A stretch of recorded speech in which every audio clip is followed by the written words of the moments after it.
So Reverend Karen Hutt works at United Theological Seminary, and she also serves as a part-time minister at First Universalist Church in Minneapolis. And I'm sharing her sermon today titled No Justice, No Peace that she delivered last Sunday. Part of this is to bring different voices into the pulpit, and the other reason is just because there was buzz around her sermon and how it was naming some truths. She describes her upbringing and her thoughts on where we are today as a people and as a country.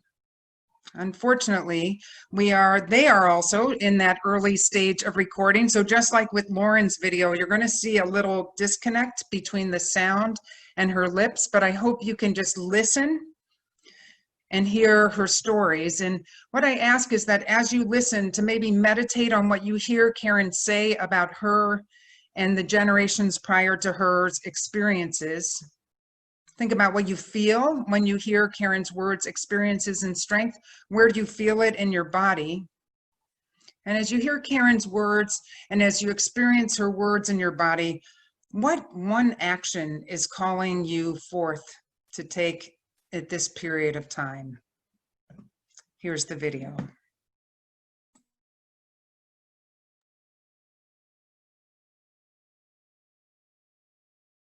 My name is Karen Hutt. I am a minister with First Universalist, and I have never been so proud to be a UU. It's been 25 years this year for me in ministry, and I am grateful to be with all of you. I was born with a heart defect. Doctors were uncertain if they could do such a risky surgery, and a very costly surgery on this little colored girl in 1959. They debated, my parents challenged the hospital, and 2 years later, my life was saved through the surgery. But following my surgery, it was in a largely African-American hospital. They moved that procedure out of the city, making it really inaccessible for Black families. There's no justice. There's no peace. When I was a kid, my great-grandfather, who was born just after the Emancipation Proclamation, told me about his mother who had been enslaved. His mom was a seamstress who freed herself. She needed work, and she got a job sewing Confederate flags during the Civil War. She used the money to buy her relatives out of slavery. Her husband, though, we learned very little about, was murdered by white children for fun. The story goes that they took out his eyeballs for marbles. There's no justice. There's no peace. When I was a kid, my grandfather told me about how proud he was to be a soldier during World War I. He loved the uniform because the women in France thought that he was just the most handsome Negro ever. When he and his best friends came home from the war to Delaware, Maryland area, they were chased by a gang of white men. They caught my Pup-Pup's friend and lynched him. The Pup-Pup hid in some debris until it was safe to escape. At the lynching, hundreds of white adults and children took pictures with his friend's charred body, smiling. And then chunks of his body was distributed to the many that sought them to put in what was called a nigger jar. There was no justice, and there was no peace. When I was a teenager, I was a popular, mischievous, smart aleck kid who took lots of risks with the boys. We sat on the chains between the subway cars in Philadelphia, sitting on them while the train was moving 80 miles an hour underground. We jumped on the back of public city buses and held onto the ledge to ride to the next stop. We asked adults to buy us Boone's Farm apple wine at the state store. And the cops would always come on these incidents, and I couldn't run very fast, so I always hid underneath the cars. All the boys were eventually arrested or beaten, at least once by the police in their early years, and many, many, many went to juvie. There is no justice. There's no peace. When I was a young adult, I took a boat to work on an island in the Boston Harbor with black and white kids from South Boston High School. We were teaching them leadership skills using the ropes course and environmental science as a metaphor so they could go back into their school during the height of racial violence during the busing crisis in Boston in the early 80s. One day, I had to take the late boat back to Dorchester Bay and walk a mile to the Red Line train station. On the way, I was jumped by a gang of whites. I was left semi-conscious on the ground after a brief but painful encounter. There's no justice and there's no peace. When I was 30, in my 30s, I moved to Chicago, the most segregated city in America. One day I was driving and was pulled over by the police. One day I was driving and pulled over by the police. One day I was driving and pulled over by the police, but a matter of 15 times in 1 year. I was ticketed, harassed, disrespected. There's no justice. There's no peace. When I was in my 40s, I worked at a maximum security prison with thousands of black men piled like sardines, 7 floors high. I watched guards step on the heads of these men and then drag them down concrete staircases in races on either side of the tier for entertainment. There was no justice and there was no peace. Now, in my 60s, I see my country much the way I see this so-called president, both behaving like insolent children, a ravenous toddler, unable and uninterested in controlling or mitigating raw, historical, racist impulses to conquer and destroy Black life. These eruptions against our humanity can happen at any time and at any place because anti-Blackness and white supremacy are the bedrock of this nation. The slightest tremor can shake the ground beneath our feet, and then that foot of gleeful control steps on our collective necks. This country who hears my pain as white noise, who sees my blood as inconvenient puddles to step over. This country has weathered my Black body with stress and illness. This country whose structures and machinery of injustice continue to create new ways to separate my head from my body. You see, America loves our Black bodies. To throw a ball on a field, to dunk a hoop, to labor in the industries of capital, for sexual fantasies, and the provision of entertainment. But our Black heads, not so much. Our heads that create Black towns after slavery, our heads that innovate and invent, our heads that do complex math, our heads that write novels, our heads who create music and smile and joke with generativity despite the terror, our heads that have figured out how to survive and how to take care of ourselves, our dignified heads that are held high, and most of all, our heads that speak truth to power. For the American anti-Black movement, it is that head of George Floyd, his head with kinky hair, his head with a broad African nose, his head with beautiful full lips, his head with dark brown skin. It is that head that the anti-Black agenda seeks to sever from its body. So white supremacy can feed. You must cut off that head so it can feed on him like zombies feed on brains. The killer cop that kneeled on George Floyd's neck lingered with childish glee. Look at his face And he's lingering with institutional sanction, thinking that this was okay, that this was acceptable to do. He looks bewildered at all the fuss as he casually keeps his hand in his pocket, just passing the time on a black man's neck. After all, George was not human. You cannot hear the pleas of a non-human. You cannot respond to the life being sucked out of a non-human. You can kill him to obliterate breathing blackness, speaking blackness, thinking blackness. The machine of white supremacy is so well oiled not to see or to hear or to feel. It is a cold and calculating gadget with one singular laser-focused objective: to kill me in the most comprehensive and thorough manner. Slowly through policy and infrastructure, or suddenly through the deprivation of oxygen.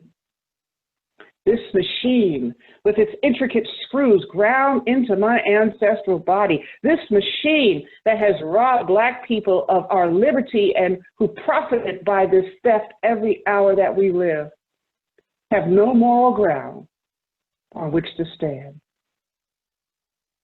It is the humiliated, incarcerated, mutilated, and terrorized Black body that serves as the vestibule for this democratic republic.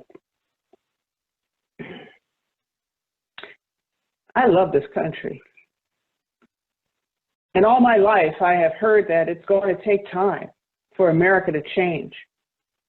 I believed it, and I worked for it. But I have a message to my own childish aspirations today from the Me Too movement. And that message is, time's up. How much time does it take to see us as human? How much time does it take for our pleas to be heard? You know, there's a great relief in saying time's up. It means that something else is going to happen. It means an end of something. It means, now what? What it doesn't mean is hope for something better. It means actions for something better. We are witnessing a shocking accumulation of injured and mutilated Black bodies, particularly young Black bodies. Our Unitarian, Universalist, liberal, and progressive white communities need to ask themselves this question. If our movement is truly progressing towards this, quote, society that is to come, maybe, if we're really moving towards that, why is suffering increasing at such an alarming rate? In response to this inquiry, are you telling your Black siblings that they remain hopeful? Keep struggling?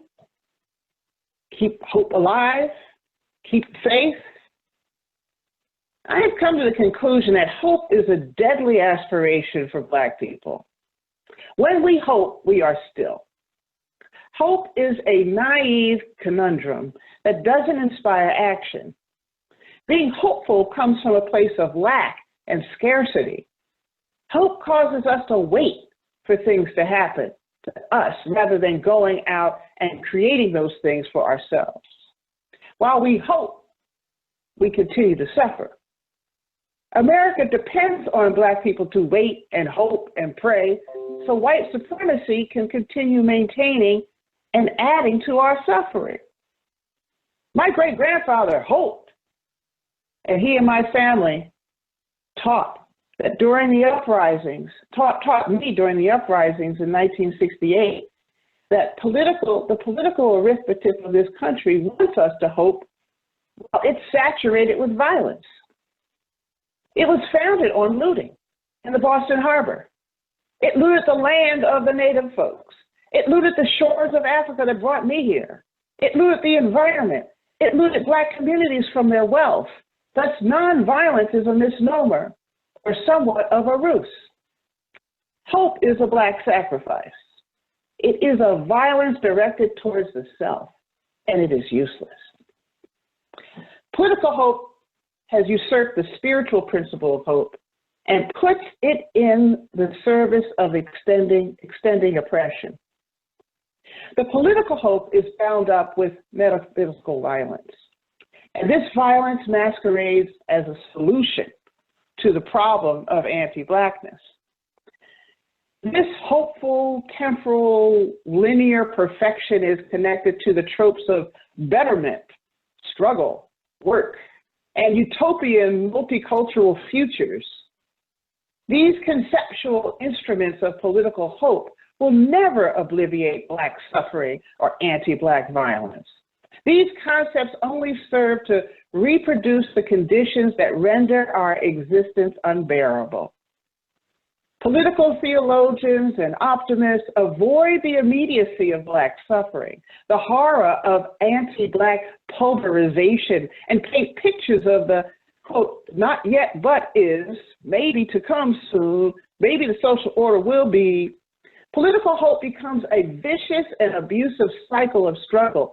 It's like putting a circle around an idea or an object. The idea might be Black freedom. It might be reparations. It might be justice or relief or reprieve or redress or equality. Putting a circle around it and then making it inaccessible because it doesn't really exist. Those with political hope propose a collective enjoyment as an answer to Black suffering. They point to finding the joy in the struggle, the victory in the toil, and the satisfaction of symbolic action and the singing of songs from enslavement. How repulsive is it that in our very own hymnal, there is a song, "No More Auction Block for Me," white UUs singing about toil and struggle as Black youth are slaughtered daily. Black bodies are incarcerated as forms of capital. Black infant mortality rates are soaring, and hunger is disabling the bodies, minds, and spirits of desperate Black youth. These conditions are deep problems, and singing spirituals does not address the terrifying fact that the world depends on Black death to sustain white life. They depended on my ancestors' death, but I'm here to say time's up again. I'm here to say for Richard Johnson, my great-grandfather, who said at the end of slavery was just a coffee break. And he went on to create numerous Black businesses, employed much of his community in good jobs. Time's up for Walter Grooms, my pop-up, who, like other Black soldiers, was a war runner across the battlefield who took messages from one battalion to another across explosive areas. He came home to be a union organizer at the Navy Yard. Time's up for Shirley Grooms, my mother, a social worker, and George Hutt, my father, an engineer and politician, who risked everything. They risked everything walking me one day across a racial barrier to enroll me into an all-white school that had the resources they believed I need for my education. My ancestors did not hope and wait. They acted and organized. Friends, go down and try for a day to see what it's like to let go of political hope. Just let it go.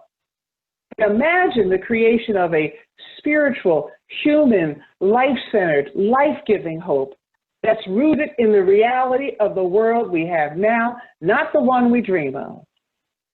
Imagine the creation of a spiritual, human, life-centered, life-giving hope that will be built with the Black and white ashes that have been left on Lake Street. Imagine. Blessed be. Amen and Ashe.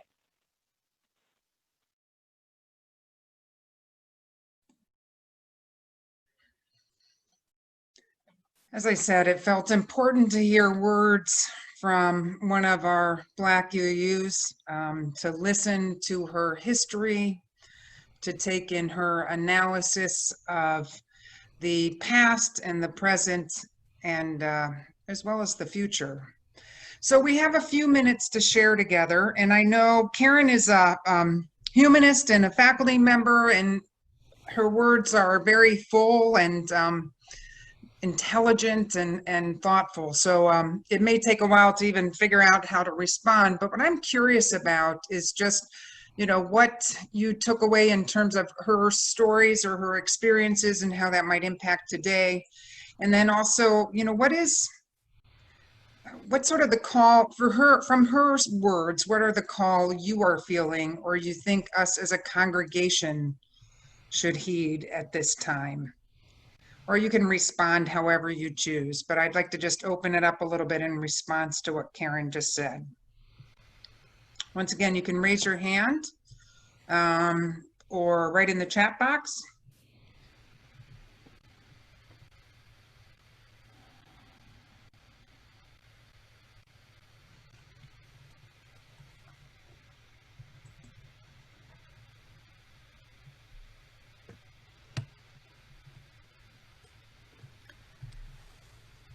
I'll say, this is Katie,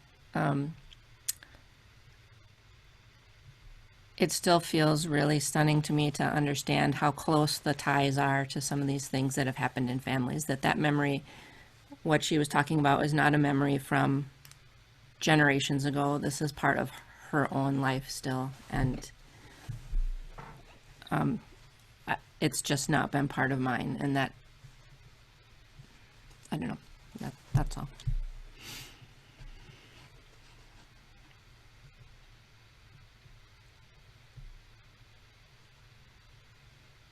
When they speak of historic trauma, the history is not that far away, is it? And it continues today. So I see Jamie. I have clicked.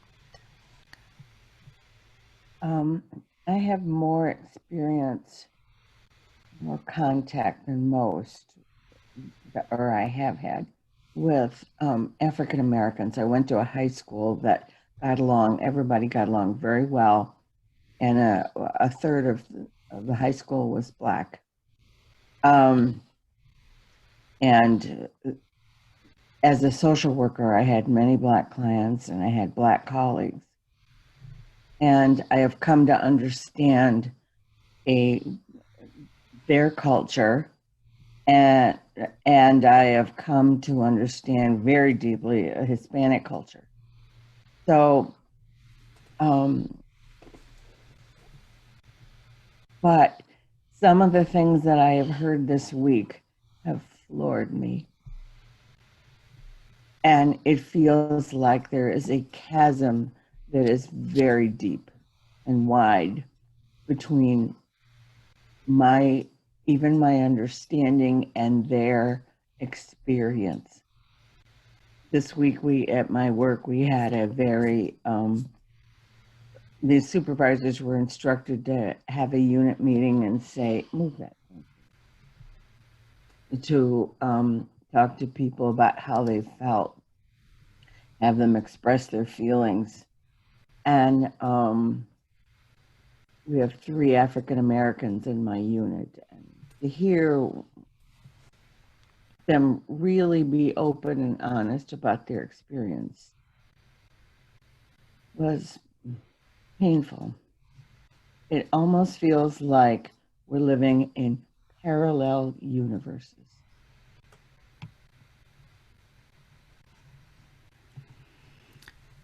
Thank you. I see Jan Vassar has her hand up.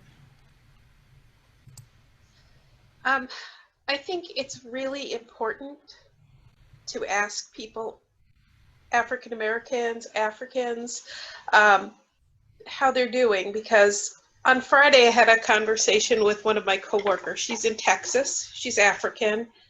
She has 2 sons who are 19 and 22, and 2 daughters who just finished kindergarten and 1st grade.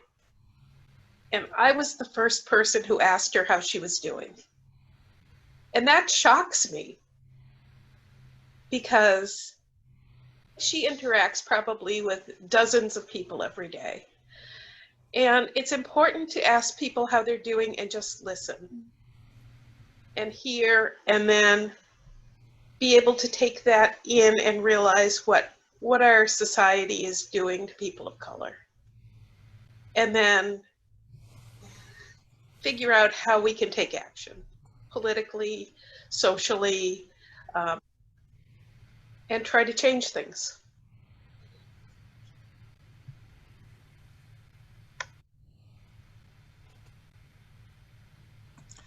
For those of you who are curious about what young people are saying on the streets, there's a Twitter site or a site called Unicorn Riot. They do live recording on the streets. And yesterday there was a rally that Leticia and Linda and I were at. And if you just listen to the beginning section where you hear the speakers, you will come to understand a little bit about what's the thinking that's going on now, what are the actions that are going on now. It's really quite something. A number of the people who spoke were queer folks who were involved in the Black Lives Matter movement back from when Jamar Clark was murdered in Minneapolis. So I encourage you to listen to that. And I also encourage us as white people that when we share stories to make sure we're saying it's from our point of view. I'm going to call out Jamie just because I know she's strong and she's a super ally. But I think when we talk about our experiences, it may be that it was 1/3 African American and 2/3 white. And from your perspective, it looked like everybody got along, because who knows what those 1/3 of African Americans experienced on a daily basis. So I think as long as we own it as how we saw it, that's it's an honest reflection. I really thank you. I know that was a hard piece to listen to. It will be going out once again. There's also a script of her transcript if you want to go to First Universalist and just read it instead, because I know that that's a little hard with that disjointed, the image and the text and the words.